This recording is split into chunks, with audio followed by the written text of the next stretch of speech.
Pip's first spring. As the snow melted and the sun peeked through the clouds, little Pip the sparrow opened his eyes in his warm, cozy nest.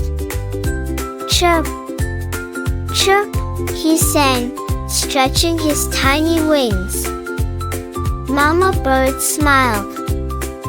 Pip, today is a special day. It's your very first spring.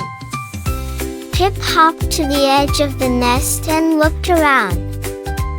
The trees wore fresh green leaves, and colorful flowers danced in the breeze.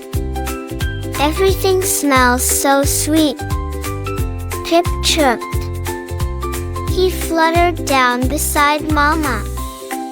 Spring is when the world wakes up, Mama explained. Listen, can you hear the bees buzzing and the frogs croaking? Pip giggled. It's like a big nature concert. As they flew together over the meadow, Pip saw bunnies hopping, ducklings waddling, and butterflies twirling in the air.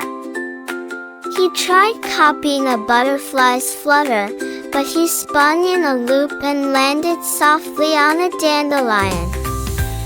Poof, went the dandelion seeds. Mama laughed. You're learning so fast, little one. That evening, Pip snuggled in the nest under the golden sky. Spring is beautiful, he whispered. Mama kissed his head. Just like you, Pip. Every spring brings something new. And as the stars twinkled above, Pip dreamed of more springtime adventures to come.